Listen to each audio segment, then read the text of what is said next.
শুভ সকাল বন্ধুরা, শুভ মকর সংক্রান্তি। তো এই মকর সংক্রান্তির দিনে ভিডিওটা শুরু করেছি। এখন বাজে সকাল 6টা আর আমি ঘুম থেকে উঠে গেছি। তো আমার মর্নিং ডিউটি আছে, সেই জন্যই সকাল সকাল তাড়াতাড়ি উঠে গেছি। এখনও সূর্যদেবের দেখা নেই, একটু হালকা কুয়াশা মতন আছে। তো আজকে ভিডিওটা এখান থেকেই শুরু করলাম। আর এখন তো ডিউটি যাব, তারপর বিকেলবেলায় এসে পিঠে করার খুব ইচ্ছে আছে, দেখি কতটা কি করতে পারি। তো যাই হোক, এটা অবশ্য ভিডিওটা মকর সংক্রান্তির আগের দিন, কিন্তু বন্ধুরা মকর সংক্রান্তির দিনে ভিডিও আমি করতে পারিনি। তবে পিঠে করেছি, কি পিঠে করেছি সবই আপনাদের সঙ্গে শেয়ার করব। আর কবে করেছি বা কোন দিন করেছি সেটাও আপনাদের সাথে শেয়ার করব, তাই জন্যই ভিডিওটা আজকে নিয়ে এসেছি। তার আগে চলুন একটু ফুল টুল তুলে নিই, তুলে ঝটপট করে রেডি হয়ে ডিউটিতে যাই, নাহলে দেরি হয়ে যাবে অনেকটাই। আর যদি ভিডিওটা ভালো লেগে থাকে পুরোটা দেখবেন, ভালো লেগে থাকলে অবশ্যই একটা লাইক শেয়ার কমেন্ট আর একটু পারলে সাবস্ক্রাইব আর ফলো করে দেবেন বন্ধুরা। তাহলে চলুন ভিডিওটা শুরু করা যাক। হ্যালো, গুড আফটারনুন, সবাই কেমন আছেন? সবসময় একটা তারার মধ্যে সব কিছুই স্কিপ করে চলে যাচ্ছি। তো বলুন বন্ধুরা, চলুন এটা স্কিপ করে চলে এসেছিলাম বাড়িতে। আগেই আমি চাল ভিজিয়ে দিয়ে গিয়েছিলাম সকালবেলা, তারপরে জল ঝাড়তে দিয়ে আর দুপুরের খাওয়া দাওয়া সেরে পাপানকেও খাইয়ে দাইয়ে দিয়ে আর সন্ধ্যেবেলায় ওকে ঘুম পড়িয়ে দিয়েছিলাম। এখন বাজে ওই 7:30 পৌনে 8টা, আর এই সময় আমি চালগুলো গুঁড়ো করতে বসেছি। জলটা ঝরতে দিয়ে দিয়েছিলাম বলে জলটা পুরো ঝরে গেছে খুব সুন্দরভাবে, সেই জন্য চালটা ভালোভাবে গুঁড়ো করে নিতে পেরেছি। মিশিয়ে দিলাম মধ্যে একটু ময়দা আর একটু সুজি।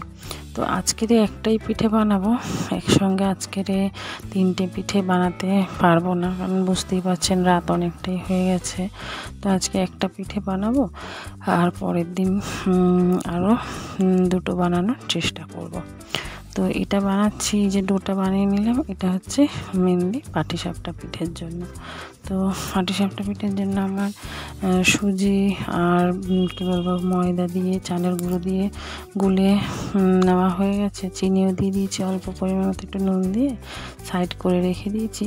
এখন যেটা করছি সেটা হচ্ছে এই দুধটা একটু জাল দিয়ে নিয়ে তার মধ্যে গুড়, নলেন গুড় আর হচ্ছে খোয়া ক্ষীর দিয়ে দিয়েছি, সেটা দিয়ে পাকটা বানিয়ে নিচ্ছি।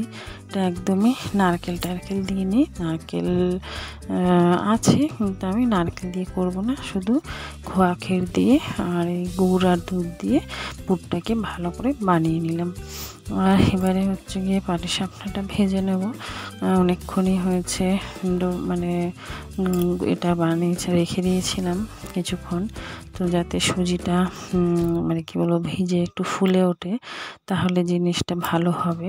তো প্রথমে একটা দিয়েছিলাম যে কড়াইটায়, সেটা না ভালো হচ্ছিল না, তো সেই জন্য কী করব, আবার এই প্যানটা বার করলাম, এটা একদম নতুন।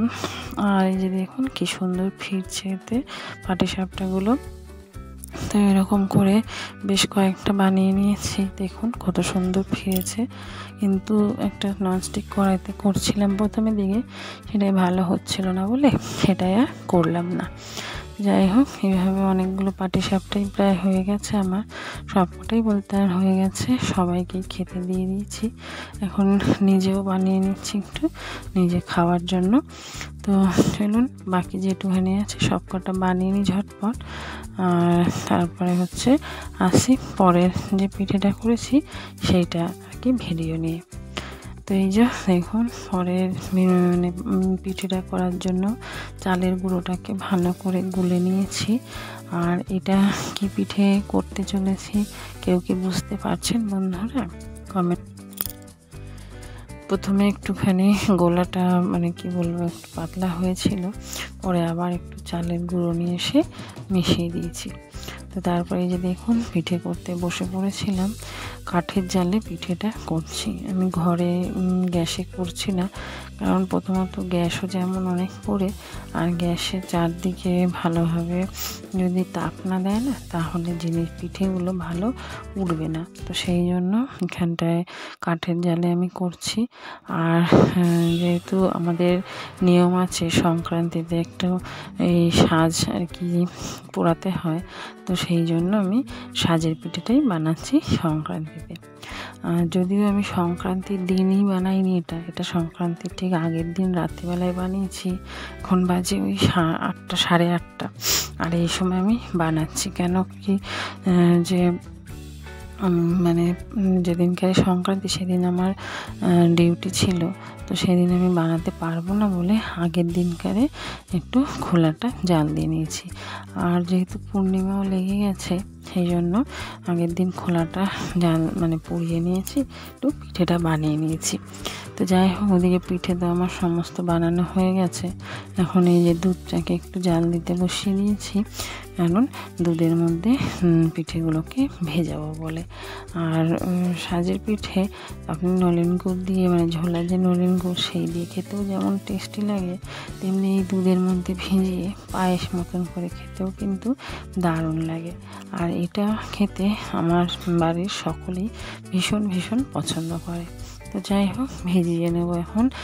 দুধটা জাল দিতে বসিয়ে দিয়েছি, এতে একটু ঝোলা গুঁড়ো দিয়ে দেবো, সাথে নলেন গুড়ের যে ডেলাগুলো সেগুলো দিয়ে দিয়েছি। তো গুড়টা গুলে গেলে এই যে ফুট ধরতে চলে এসেছে, আর গুড়টাও গুলেছে। এবারে পিঠেগুলোর মধ্যে দিয়ে একটু অল্পক্ষণ নাড়াচাড়া করে অল্প একটু এলাচ দিয়ে আর পায়ে পিঠেটাকে নামিয়ে দেবো। বেশি একটা আর কি টাইট করবো না, কারণ বাসি হলে যখন বাসি হবে তখন এই কি বলবো, দুধটা রসটা তো টেনে নেবে পিঠেতে, তখন একদম আরও টাইট হয়ে যাবে। তাই অল্প কিছুক্ষণ ফুটিয়ে নামিয়ে নেব। তো এই যে দেখুন, বাটিতে নিয়ে নিয়েছি পিঠেটা। কেমন হয়েছে বলেছিলাম না টেনে নেবে, তো অনেকটাই টেনে নিয়েছে। দেখতে কেমন হয়েছে জানাবেন বন্ধুরা। খেতে তো অসাধারণ হয়েছে, কি বলবো আপনাদের, খুবই সুন্দর হয়েছে। আর চালের গুঁড়ো বেশ কিছুটা ছিল, সাজের পিঠে করে, তো পুরো চালের গুঁড়োটা দিয়ে সাজের পিঠে করতে হয়নি, তো বেশ কিছু যে চালের গুঁড়ো ছিল সেটাতে দিয়ে, এই যে দেখুন, এটাকে বোধহয় সরু চাকলি পিঠে বলে। তো সেইটা একটু তাওয়ায় তেল দিয়ে আর করেছিলাম। প্রথমের দিকটা একটু ভালো করতে পারিনি, ফেরাতে পারছিলাম না, দুটো একটা এরকম ভেঙে গেছিলো। তো যেই তাওয়াটা একটু গরম হয়ে গিয়েছিল, পরের দিকে কিন্তু বেশ সুন্দর হচ্ছিল পিঠেগুলো। তো এটা ঝোলা গুড় দিয়ে বা নলেন গুড় দিয়ে খেতে ভীষণই টেস্টি লাগে বন্ধুরা। বাড়ির সবাই ভীষণ পছন্দ করেছে, আমার তো ভীষণ ভালো লেগেছে। তো দেখিয়ে দিলাম আপনাদের 3টে পিঠে আমি বানিয়েছি এই সংক্রান্তিতে বলুন বা পৌষ পার্বণের সময়। কেমন লাগলো ভিডিওটা অবশ্যই কমেন্ট করে জানাবেন বন্ধুরা। ভালো লাগলে অবশ্যই একটা লাইক শেয়ার কমেন্ট করে দেবেন, আর একটা পারলে সাবস্ক্রাইব আর ফলো করে দেবেন বন্ধুরা। তাহলে আসি, সবাইকে পৌষ পার্বণের অনেক অনেক শুভেচ্ছা। দেরি হয়ে গেল অনেক, তাও সবাইকে অনেক শুভেচ্ছা। সবাই খুব ভালো থাকবেন, সুস্থ থাকবেন। রাখছি, দেখা হবে আবার পরের একটা ব্লগে। ততক্ষণের জন্য সবাইকে টাটা, বাই বাই। আর পিঠেগুলো দেখতেই পেলেন এমনভাবে সুন্দরভাবে এখন উঠে যাচ্ছে। তো চলুন পিঠেগুলো খেয়ে নিই। টাটা, সবাই ভালো থাকুন।